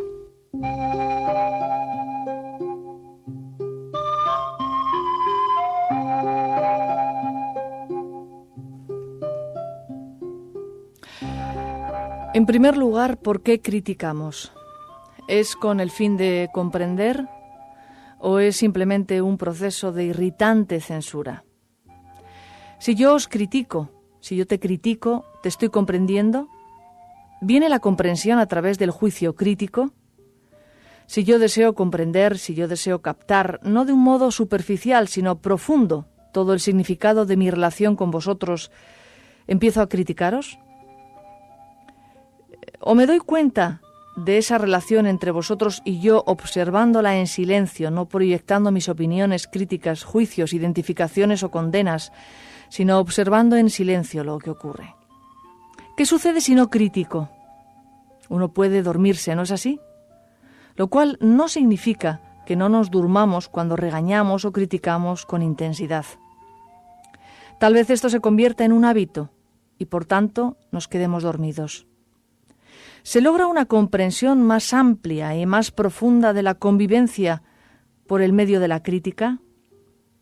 No importa que la crítica sea constructiva o destructiva, esto no viene al caso. Por lo tanto, la cuestión es esta: ¿qué estado de la mente y del corazón se necesitan para comprender nuestra relación, la relación entre tú y yo?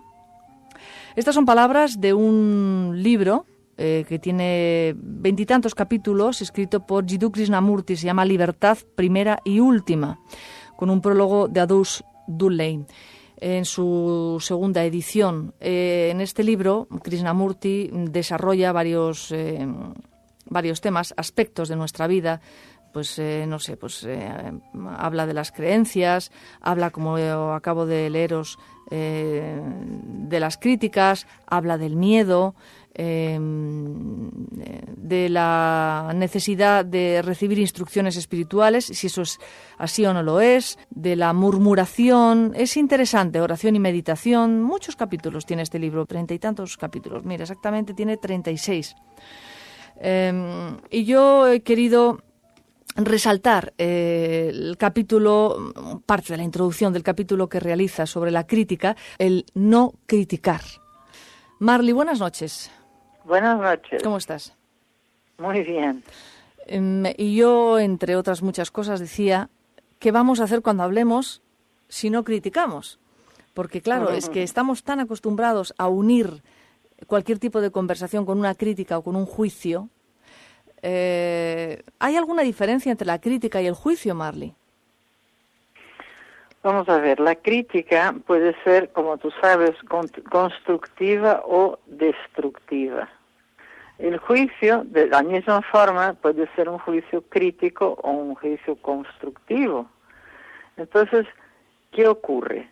Que realmente la crítica es una de las cosas que más atrae la energía negativa que yo conozco. La crítica destructiva, la crítica desde un lugar no puro, no limpio. La crítica es como si tú llamaras hacia ti toda la negatividad. Porque en el fondo tú ten en cuenta que estamos siempre hablando de nosotros mismos. Entonces, si tú criticas fuera o si tú criticas dentro, me da igual, estás como no honrando tu parte más profunda, tu parte más bella, tu parte más pura que está ahí también. Entonces, eso es para... Yo he estado observando personas con enfermedades graves y he observado que es gente muy crítica. Es como si de alguna manera estuvieses completamente ajeno a atraer energías positivas, saludables y frescas. Porque el juicio, yo muchas veces hago la diferenciación más que entre juicio y crítica, porque el juicio es una forma de juicio, de juzgar las cosas. Pero más que juicio, yo lo llamo constatación. Una cosa es que constates. Constato que hoy hace sol o hace lluvia. Estoy constatando. Una definición. Pero no estoy criticando. Claro, yo quería hacer una puntualización sobre esto, porque claro, tú te encuentras con una persona que te enerva y con razón y realizas una crítica porque hay una carga en ti. Pero es que hay gente criticable, por decirlo de alguna manera. O sea, es una definición. Una persona que es egoísta, ególatra, interesada, es una persona interesada, ególatra y egoísta. Y esto es una definición. O sea, ¿dónde está la línea que separa la crítica de la definición? Oye, Hitler era un ser muy criticable. Los dictadores son muy criticables. Los manipuladores de la información son muy criticables, quiero decirte, o muy definibles en el acto que están realizando, porque no es un acto realizado desde el amor. Entonces, ¿dónde llega un momento en que uno dice, bueno, mejor no puedo hablar? Bueno, vamos a ver, ahí está la diferencia entre la constatación y la crítica. Yo estoy viendo una cosa, una ropa sucia y digo, esa ropa está sucia, estoy constatando. Una noticia que yo sé que es A y está siendo presentada como B, es una constatación. Pero en el momento, la gran diferencia está en el momento en que tú inmiscuyes en ese juicio o en esta constatación, inmiscuyes tus emociones. Yo siempre doy un ejemplo muy sencillito, pero que se entiende muy bien. Si tú, por ejemplo, tienes un cenicero sucio en tu casa, lleno de pití que te encuentras, entonces tú tienes dos opciones. O dices, ese cenicero huele mal, está sucio, voy a cogerle, voy a tirarlo a la basura, voy a lavarlo y voy a colocarlo en su sitio. Ahí has constatado, has tomado una decisión y has actuado sobre el tema. Ahora, si tú tienes una connotación emocional con los pitillos o con que te dejen los ceniceros sucios, entonces ya dices, pero qué asco, pero quién ha dejado eso ahí, pero aquí estoy yo otra vez teniendo que limpiar la porquería que deja todo el mundo por ahí. Y entonces ahí ya estás en la crítica, ahí estás en el desgaste emocional propio, ahí ya no estás manejando un tema limpiamente, sino estás inmiscuyendo tus emociones, estás mezclando tus emociones, estás gastando muchísimo más energía de la necesaria para conseguir el mismo resultado. Entonces la crítica tiene una connotación emocional, si no es una crítica objetiva, plana y limpia. Estoy diciendo que pasa esta cosa, está pasando, está ocurriendo tal cosa en nuestra sociedad y es presentada de esta otra manera, pero no estoy mezclando mis emociones, no me está pareciendo una injusticia, sino que simplemente estoy viendo que tal periódico, tal periodista o tal persona que maneja la media le interesa manejarlo de esa forma. Lo estoy constatando, pero no estoy mezclando mis emociones, porque entonces es cuando viene el boomerang negativo.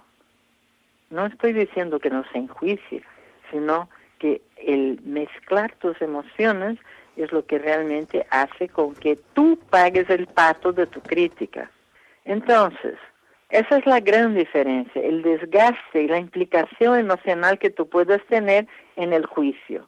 Entonces, en el momento ya es crítico, porque en el momento en que tú estás juzgando o constatando una cosa sin mezcla emocional, estás constatando una situación y buscándole una salida de una forma limpia, de una forma clara y de una forma que no te desgasta.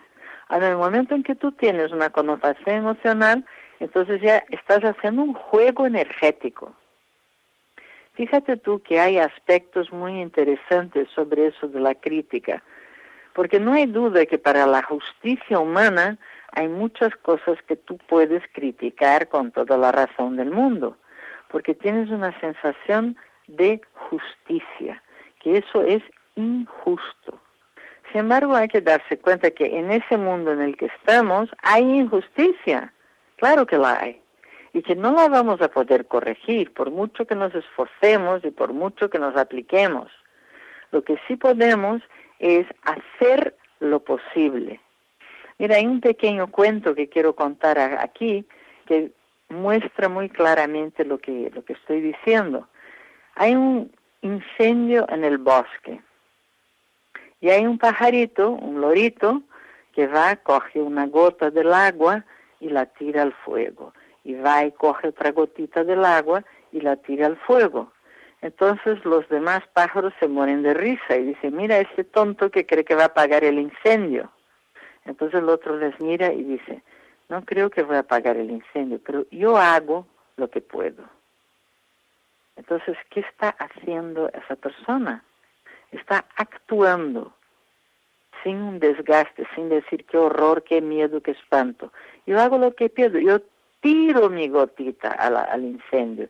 Y si todos los pájaros lo hicieran, a lo mejor apagábamos el incendio. Eso es más o menos lo que quiero decir. Tú tomas una actitud coherente, tú tomas una actitud adecuada a la situación, sin desgaste emocional, pero sin pasividad. No estoy diciendo que haya que ser pasivo, sino activo, pero que dentro de esa actividad, dentro de esa acción, que no te desgastes emocionalmente, porque la crítica negativa atrae la negatividad para ti. Y repito, he visto mucha gente enferma, pero muy enferma, con un historial crítico, que todo le pone defecto, que todo lo ve mal, porque eso enlaza con una cosa importantísima, que es el poder de la palabra.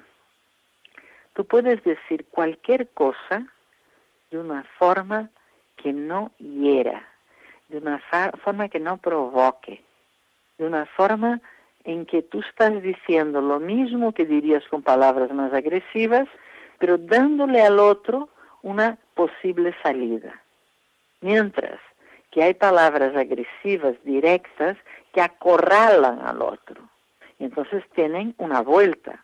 Hay mucha gente que está viciada en esa especie de discusión o argumentación infinita sobre cualquier tema, porque ya digo, cada uno tiene el derecho de ver las cosas desde la ventana por la que mira. Si tú miras delante de tu casa, vas a ver un tipo de cosas. Si miras por detrás de tu casa, vas a ver otras. Y las dos son verdaderas. Depende siempre de la ventana en que estés mirando, vas a ver una cosa u otra. Por lo tanto, no se trata de que tú tengas la razón siempre, porque eso es uno de los defectos del ser humano. Tenemos una idea en nuestra cabeza y esa idea la queremos imponer a la realidad. En lugar de ver la realidad neutramente, estamos imponiendo a la realidad que nosotros deseamos, queremos o creemos en nuestra cabeza. O sea, de alguna manera estamos críticos porque estamos imponiendo a la realidad nuestra realidad. Porque la realidad externa que nosotros vemos corresponde de una forma absoluta y totalmente exacta al pensamiento de la humanidad. Estamos materializando fuera todo lo que hay en las conciencias humanas. Por lo tanto, si queremos cambiar lo que ocurre fuera, lo que tenemos que hacer es cambiar la conciencia del ser humano. Ese es el trabajo que estamos haciendo aquí, en este programa, en las consultas psicológicas. Estamos tratando de que el ser humano tome una conciencia más profunda, una conciencia más amplia. Y en lugar de estar en esa lucha para conseguir las cosas suyas, que sea capaz de ampliar más su mente y su conciencia y pueda así comprender las cosas de una manera más amplia. Porque ese es otro aspecto de la crítica. No solamente es que queremos imponer nuestro criterio por encima de todo, sino que hay una parte nuestra que no comprende la verdad completa, porque dentro de la mentalidad del otro, que está haciendo algo que nos parece criticable, es coherente. Si tiene es como, por ejemplo, si tú naces en una familia de ladrones, el robar es una cosa normal y natural. Serías idiota si no robaras. Pero como no naces en una familia de ladrones, juzgas de lo más criticable a alguien que roba. Entonces, si tú te colocaras en la ventana del otro y miraras desde la ventana del otro a la vida, posiblemente entenderías perfectamente cualquier actitud que te parece totalmente reprochable. Pero juzgamos desde una justicia propia, basada en todo aquello que hemos vivido, basada en todo aquello que nos ha ocurrido y todo lo que se nos ha grabado desde nuestra infancia. Amén de todas las ideas de nuestra familia, de nuestro pueblo, de nuestro país y de nuestra cultura. Entonces todo eso está influyendo en un juicio, pero ninguno de ese juicio es una verdad absoluta. Estoy explicándome. Sí, perfectamente. Marly, la necesidad de juzgar y de criticar, porque la idea era la palabra crítica. Yo decía, y lo he dicho al principio, bueno, ¿cómo vamos a hablar sin criticar? Es que realmente te pones en una cena a charlar sobre Pepito Pérez y es que te sale al final una crítica, fíjate lo que hizo, fíjate que no sé qué, o sea, es que lo necesitamos, yo no sé, o sea, ¿cuál es la necesidad interior profunda de la crítica? ¿Sentirte superior? Nosotros, para vivir en este mundo físico, construimos lo que llamamos un ego, ¿no? Sí. Y un ego se forma una idea de la realidad, ese es el problema del ego, que no acepta la realidad tal y cual como ella es y la ve más allá de sus ideas, sino que frena la realidad con sus ideas. Y claro, dejar de criticar es no tener ego, porque el ego conlleva en su propia esencia la crítica, porque es una formación de ideas, es una acción de cómo tienen que ser las cosas, es una estructura de ver. Y claro, soltar todo eso es ver la realidad desde un ángulo muchísimo más amplio, que no nos permitimos, porque entonces ya sería estar como a la deriva de la vida, completamente entregados a la vida, y como tenemos que controlar, porque ese es el papel del ego, para sentirnos pseudamente seguros, porque realmente no es seguridad, pero nos da una sensación de seguridad. Lo que sucede... Entonces tenemos que tener un esquema mental con el que juzgamos las cosas, pero y también todo lo que no entra en nuestro esquema de justicia, de lo que debe ser, de lo que no debe ser, lo criticamos. Pero también... Por lo tanto, dejar de criticar es dejar de tener ego. Marley, déjame hablar. Yo dejo de criticar y tú déjame hablar.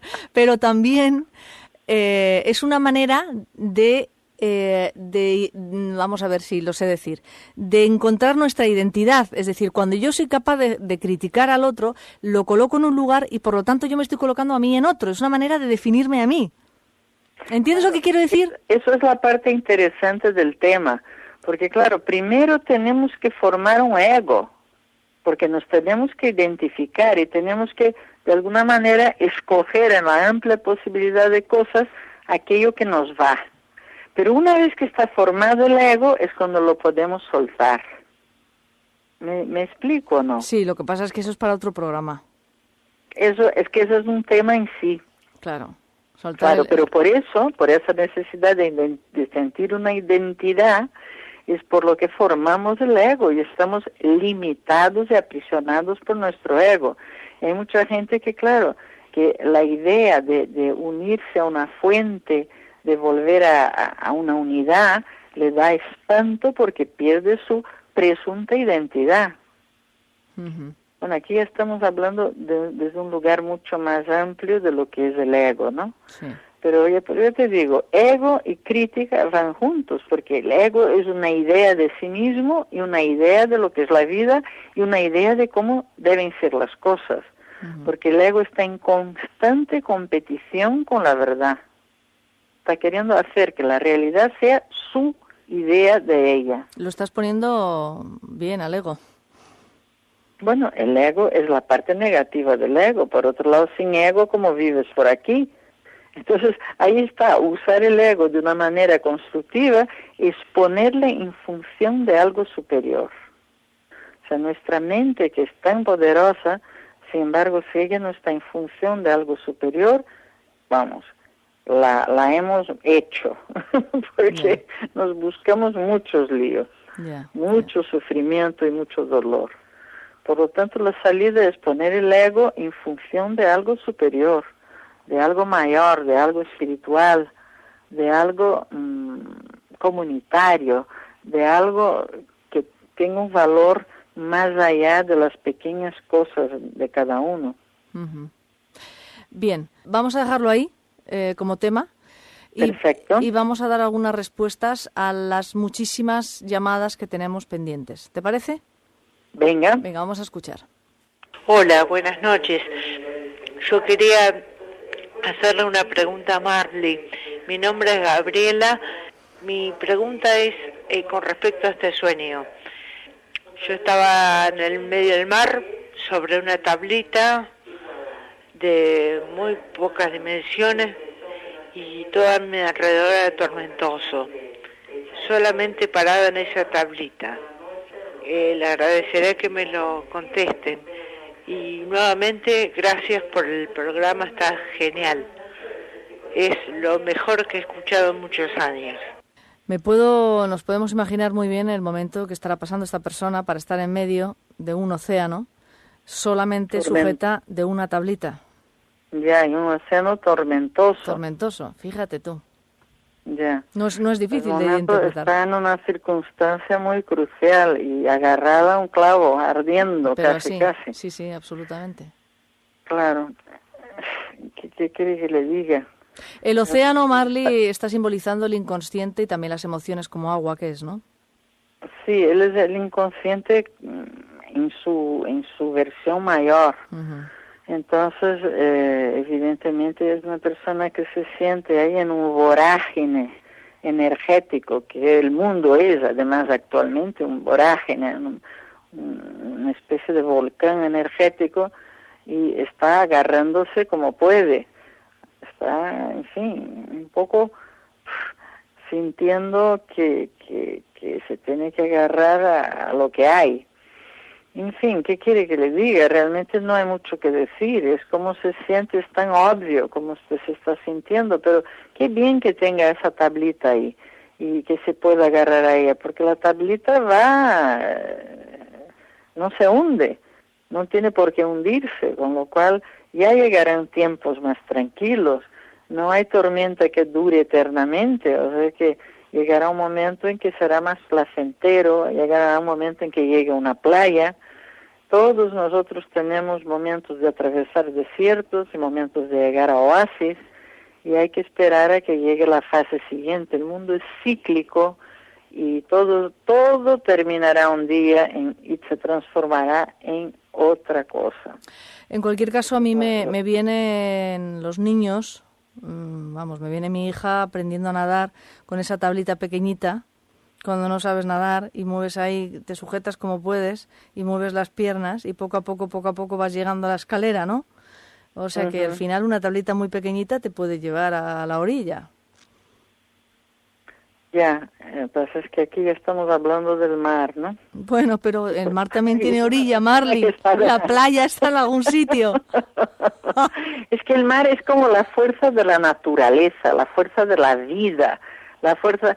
Tú me estás hablando más de una habilidad, ¿no? De tener o aprender una habilidad, mientras que ella está hablando como unas fuerzas tremebundas que no son controlables, ¿no? Sí, está hablando de una tormenta interior muy poderosa y además en la que está ahí, no sabe dónde agarrarse, no tiene muy poco donde agarrarse, ¿no? Bueno, menos mal que hay una tablita que aguanta la tablita, porque no me destroces el argumento. No me destroces el argumento. La cosa es que la tablita aguante porque la tormenta pasará. Y ahí puede llegar un barco. De pronto puede llegar un barco pesquero. También puede llegar un barco, ¿no? Sí. Bien, vamos a escuchar otra llamada. Quisiera que hablaran de lo siguiente. De pronto tengo una enfermedad que es una enfermedad cáncer. Murió mi esposo. Todos mis familiares y amigos se apartaron de mí y me dejaron sola. Es un gran sufrimiento, pero quiero aprender a vivir con él. Denme un consejo, se lo ruego, por favor. Tengo 63 años, necesito una guía. Acepto si es algo que es para mi crecimiento, pero necesito una palabra. Gracias. Bueno, ahí diría yo que son las típicas expectativas que tenemos sobre las personas, que creemos que tienen que actuar de una forma y actúan de otra y nos quedamos frustrados y tristes y desesperanzados y sintiéndonos solos. Yo le diría a esta señora que pase lo que pase, nunca jamás estamos solos. Siempre hay una conexión, porque nosotros seres humanos estamos entre dos mundos. Estamos entre el mundo físico y el mundo sutil. Y estamos acompañados. Y si ella es capaz de abrirse a esa realidad, seguramente los hechos de su vida y las circunstancias irán cambiando. Porque la vida responde a lo que tú crees en tu foro interno, ¿no? Y no hay nada peor que tener expectativas de cómo se debe comportar o no comportar la vida o las personas. Lo que pasa es que cuando todo lo que ocurre tiene una función y un porqué. Sí, pero cuando estás en una situación crítica necesitas manos, ¿no? Es una de las cosas que más agradecemos cuando estamos mal, esa llamada, ese aliento, ese apoyo, ese...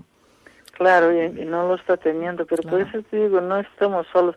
El otro día estaba yo dando un curso y tenía una persona que estaba más o menos en esa circunstancia, sintiéndose sola y abandonada. Entonces le dije, vete a dar un paseo y recibe lo que el universo te manda como mensaje.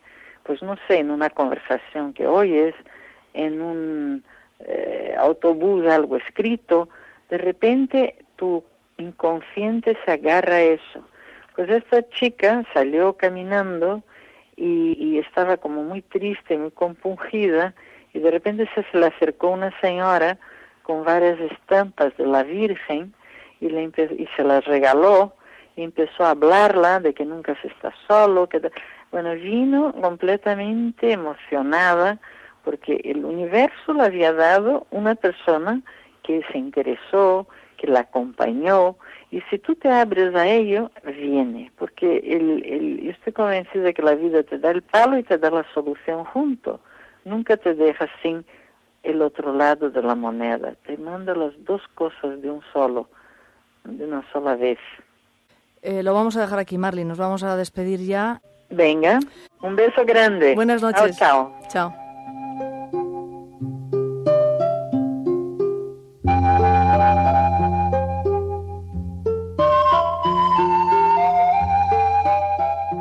La voz de la noche. ¿Es lo mismo amor que apego? Con Mariló López Garrido.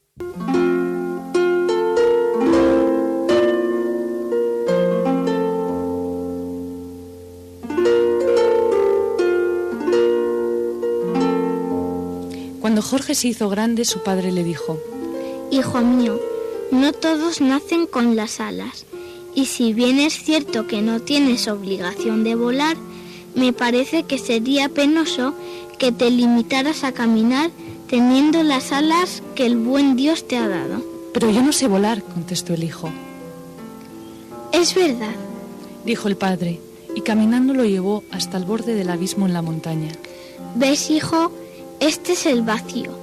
Cuando quieras volar, vas a pararte aquí, vas a tomar aire, vas a saltar al abismo y extendiendo las alas volarás. El hijo dudó. ¿Y si me caigo? Aunque te caigas, no morirías. Solo algunos moratones que te hagan más fuerte para el siguiente intento, contestó el padre. El hijo volvió al pueblo, a sus amigos, a sus compañeros con los que había caminado toda la vida. Los más pequeños de mente le dijeron: ¿Estás loco? ¿Para qué? Tu viejo está medio loco. ¿Qué vas a buscar volando? ¿Por qué no te dejas de tonterías? ¿Quién necesita volar? Los más amigos le aconsejaron: ¿y si fuera cierto? ¿No será peligroso? ¿Por qué no empiezas despacio? Prueba a tirarte desde una escalera o desde la copa de un árbol, pero desde la cima. El joven escuchó el consejo de quienes lo querían, subió a la copa de un árbol y con valentía saltó. Desplegó las alas, las agitó en el aire con todas sus fuerzas, pero de igual manera se estampó contra la tierra. Con un gran chichón en la frente se cruzó con su padre y le dijo: «Me mentiste, no puedo volar. Probé y mira el golpe que me he dado. No soy como tú. Mis alas solo son de adorno». Hijo mío, dijo el padre, para volar hay que crear el espacio de aire libre necesario para que las alas se desplieguen. Es como para tirarse en un paracaídas. Necesitas cierta altura antes de saltar. Para volar hay que empezar corriendo riesgos. Si no quieres, quizá lo mejor sea resignarse y seguir caminando para siempre.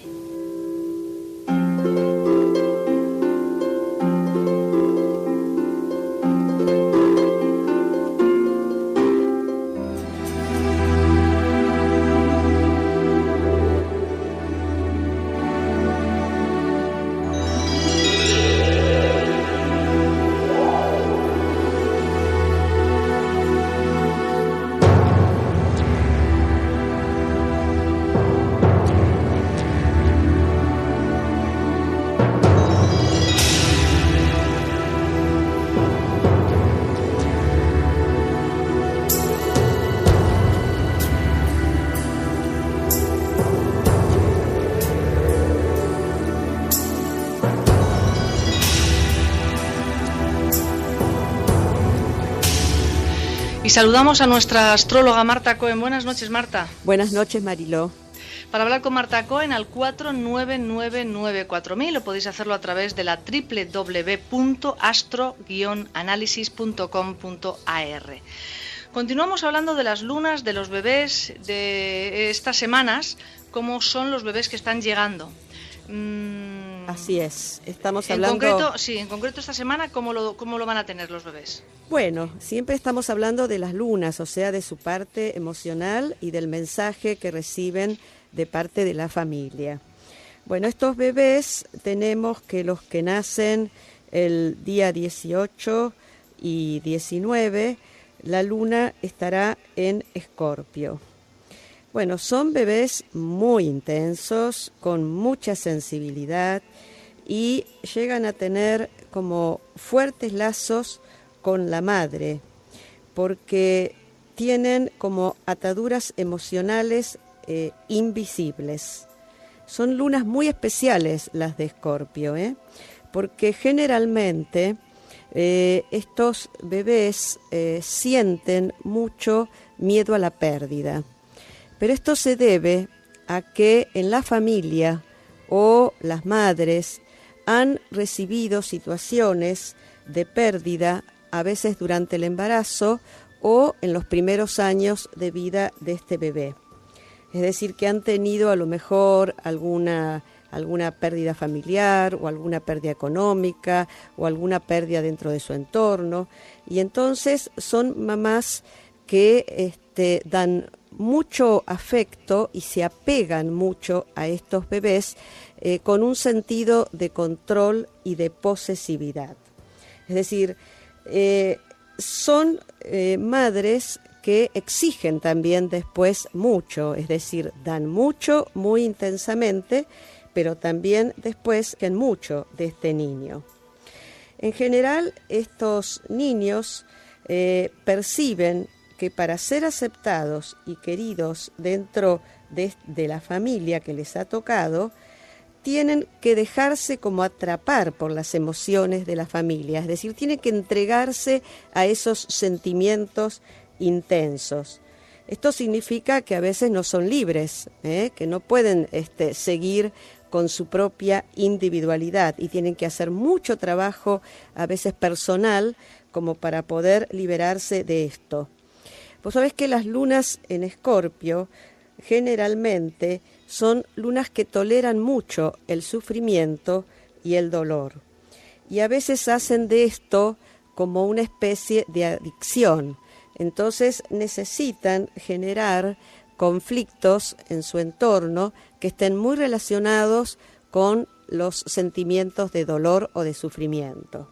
Esto, por supuesto, no es bueno, pero es como un alimento, es como si hubiera como una especie de regodeo a veces en todo esto. Estos niños captan muchísimo los sentimientos que no están como a la vista. Es decir, son niños con una aguda percepción de lo que ocurre en su medio ambiente y captan perfectamente las emociones subterráneas, es decir, las que no se ven. Ellos pueden como percibir detrás de la oscuridad. Por eso es muy importante poder acompañarlos en este trayecto que les toca vivir y poder darles mucho amor y comprensión, pero sin controlarlos y sin poseerlos. Esto es bastante difícil, pero bueno, a veces se logra. Bueno, luego tenemos las lunas en Sagitario, que van a ser del día 20, 21 y el 22 hasta el mediodía. Sí. Bueno, los bebés que nacen con luna en Sagitario, bueno, son muy diferentes a los de la luna en Escorpio, porque nacen en ámbitos familiares donde se les transmite confianza, entusiasmo y libertad. Así que estos niños sienten que serán aceptados y queridos si se muestran confiados, si se muestran alegres y muy vitales. Si están muy quisquillosos y se ponen muy difíciles, generalmente no son aprobados. Entonces ellos tratan de evitar la tristeza y todo tipo de emociones negativas, porque aprenden desde muy chiquititos que estas emociones no son aceptadas por la familia. Las lunas en Sagitario tienen como una impresión grabada en su inconsciente de que serán libres siempre que no contradigan el sistema de creencias de su mamá o de su propia familia. ¿Y cuál es el sistema de creencias? Es que no deben meterse con el dolor ni con el sufrimiento. Fíjate que es muy diferente a las lunas en Escorpio, que sí se meten en esto. Sí. Muchas veces van a ser niños que van a estar asignados a hacer reír a la familia. Entonces se muestran muy payasescos y siempre deben estar alegres. Esto es todo un tema cuando crecen, porque le tienen muchísimo miedo a la intensidad emocional.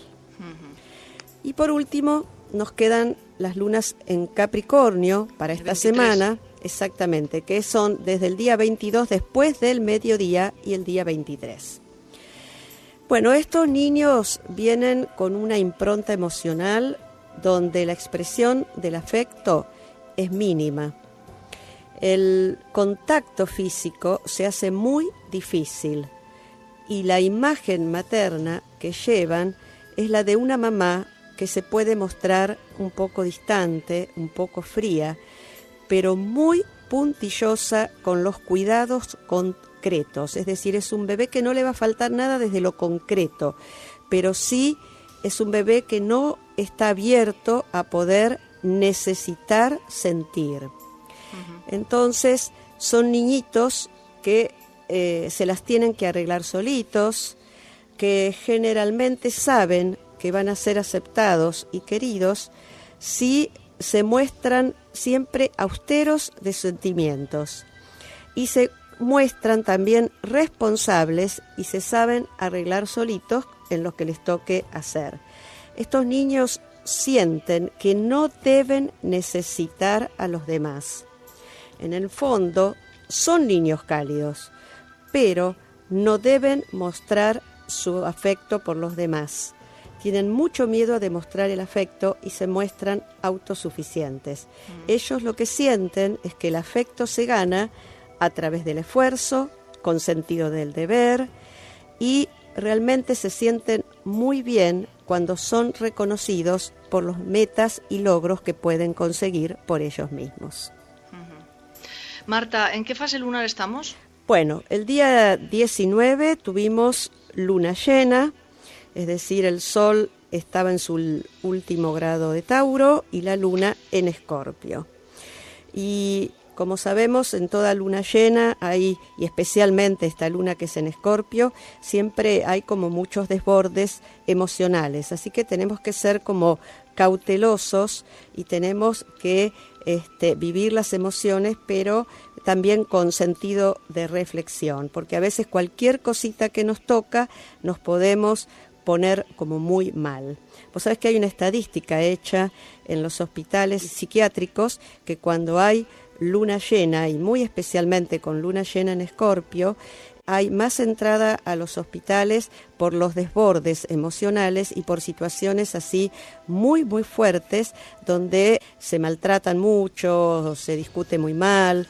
Es decir, esto está estadísticamente comprobado. Así que nosotros tenemos capacidad de reflexión y podemos abrir nuestra conciencia y podemos, por ejemplo, realizar meditación en este día, trabajos también con nuestras emociones, porque es muy bueno para poder eliminar, para poder soltar, para poder sacar aquellas emociones que son tóxicas. Y a partir después del 19 de esta luna llena, lo que vamos a entrar, claro, entramos en la fase menguante. Bien, de la que hablaremos la próxima semana. Así es. Bueno, Marta, te agradezco que hayas estado aquí. Buenas noches. Buenas noches y hasta la próxima semana. Un beso.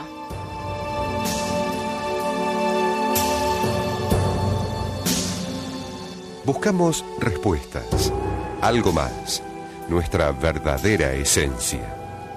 En La Voz de la Noche, vamos en busca de nuestro verdadero ser. Ángel la guara, dulce compañía, no me desampares ni de noche ni de día, no me dejes sola, que sin ti me perdía. 4 esquinitas tiene mi cama, 4 angelitos guardan mi alma, 2 en la cabecera, 2 en los pies y otro que me quiere y me cuida también. Buenas noches.